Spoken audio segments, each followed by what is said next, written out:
السلام عليكم، مرحبا بجماهير المنتخب التونسي. شو كلمة طلعك للسماء وكلمة هبطك للوطاء، هذا قانون المعيشة بين العرب والمسلمين.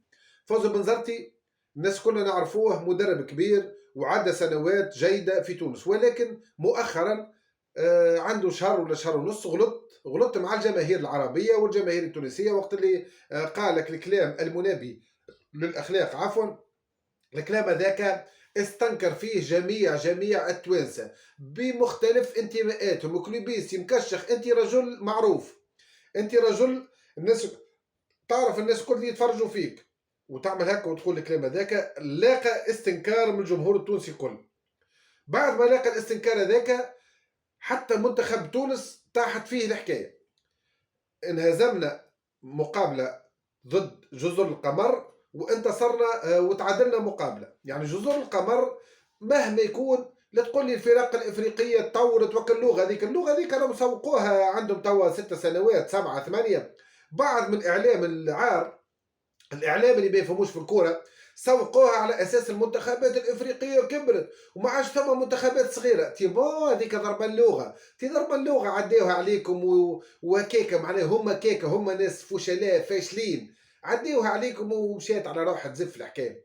تي هاكو شفتوا كيفاش المنتخبات الافريقيه القويه باقيه قويه والضعيف باقي ضعيف. احيانا تطلع فلته كرويه من بعض المنتخبات الافريقيه، تعمل طفره نتاع وي مع وي يمين، وبعد تطيح على روحها كيما كانت قبل هذيك الراس الاخضر. توا طالعه جزر القمر، كيما طلعت ناميبيا، طلعت غامبيا، كيما كلهم طلعوا على حساب تونس. راه ودي تعرف الغريبه فاش كلها طلعت على حساب تونس، ولكن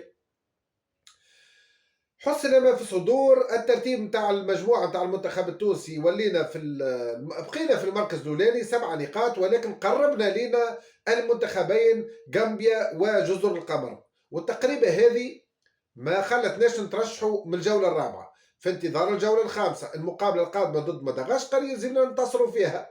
اذا كان ننتصروا ضد مدغشقر ان شاء الله نترشح. ولكن منتخب تونس عملاق من عمالقه افريقيا، نلقاو رواحنا نستناو في الجولات الاخيره باش نترشحوا، بينما جيراننا الجزائر، مصر، المغرب الكلهم ترشحوا وبكل سهوله. هو حتى منتخب السودان مش يترشح.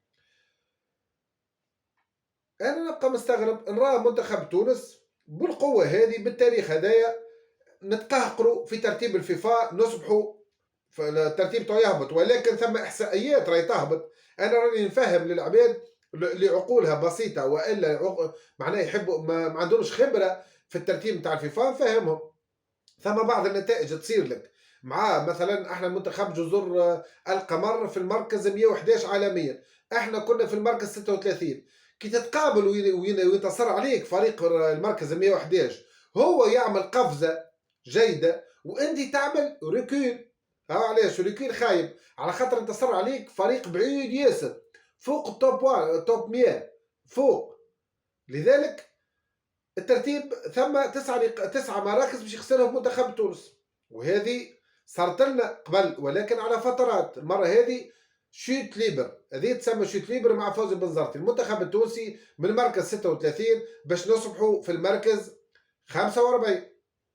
يعني تصوروا منتخب تونس بتاريخ منتخب تونس المركز 7 افريقيا، 6 منتخبات قدامنا بالتمام والكمال، وهذا برشا على منتخب كيما تونس.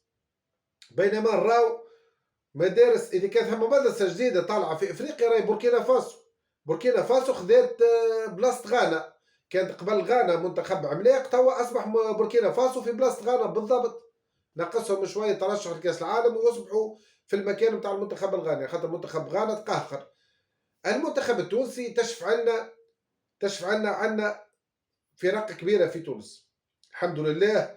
ثم 4 فرق كبرى اللي نعرفوهم الناس الكل، هذوكم يهزوا الحمل على المنتخب التونسي. عندهم استقرار مالي، وعندهم باش يشريوا جوالات وباش يكونوا جوالات وباش يبيعوا جوالات، ولا باس عليهم، ويخليوا ديما تونس مقدارها شوي او موا. عندنا فرق قادره باش تجيب جوالات والحمد لله، ونجيبوا جوالات كورجيه ونعديهم للمنتخب التونسي، الافريقي، الترجي، النجم، الصفاقس وغيرهم. حتى الملعب التونسي هاوكا عندهم لاعبي في المنتخب التونسي والاتحاد المنستيري كيف كيف. على كل حال التاخير هذايا في الكلاسمون فيفا ماهوش باش يأثّر بصفة كبيرة ياسر، ولكن التأثير نتاعو شنيا؟ التأثير نتاعو إذا كان لا قدّر الله تونس ما ترشحش لكأس أفريقيا، التأثير نتاعو نحبّوا بلادنا، نحبّوا بلادنا تتقدّم على الأقل، ما نحبّوش ناقفوا صايي نقولوا يزينا من الترشح، لا ما يلزمكش تكون ما يلزمكش تكون تقول يزي، ما يسالش، ما يسالش، ديما هات، ديما هات، هذايا هو اللي المطلوب راهو في منتخب كيما منتخب تونس راهو، هذا هو المطلوب، ترشحنا 17 مرة متتالية لكأس أفريقيا، ما نقفوش، هو رقم قياسي نقولها لكم يحسدون عليه بلدان شمال افريقيا الكل من المغرب للجزائر لمصر، اي نعم يحسدون عليه وانتم ماشي في بالكم رقم هين، ولكن هو رقم هام جدا، رقم تاريخي في الكؤوس الافريقيه.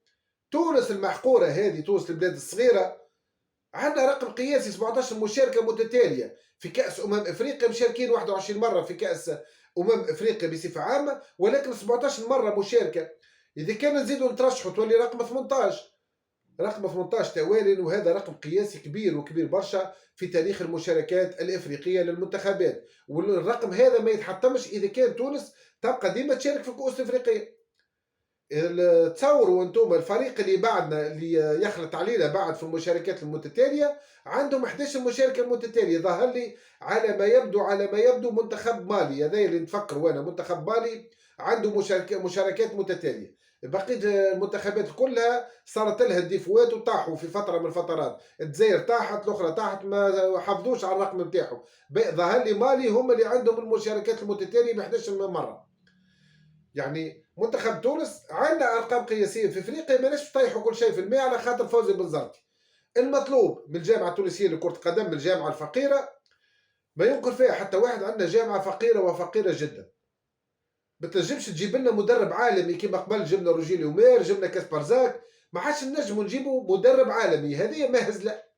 هلا غالب ملعب المنزه، انا حبيت اعمل حلقه كامله على ملعب المنزه، ملعب المنزه شفتوه كيفاش في حاله رثه يصرحوا فيه الغلم، كل مره انا متعدي من غادي نلقى راجل عنده غلمات الغادي من حي الخضراء، وهاز الغلمات نتاعو يسرحوا في ملعب المنزه، المنزه وما ادراك، المركب هذاك الكل ولا يسرحوا فيه الغلم تو.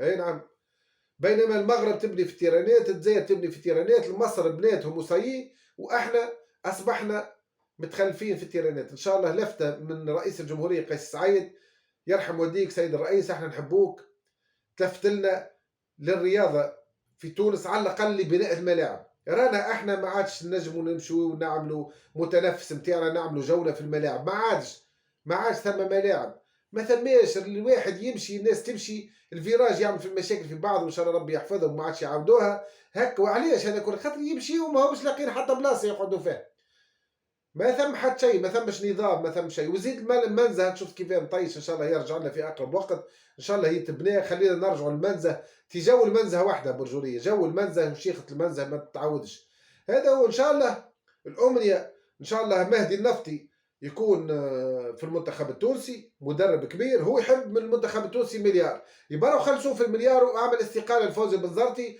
وخلي مهدي النفطي هو اللي يشد المنتخب التونسي، جينيس، ويزيد كور في الاوروب، ويزيد عنده خبره، ويزيد متحصل مع المنتخب التونسي على كاس افريقيا. ظهر لي كي ما تجيبش مدرب عالمي تجيب مهدي النفطي، راهو قادر باش يفيد المنتخب التونسي. والسلام عليكم وتحيا تونس.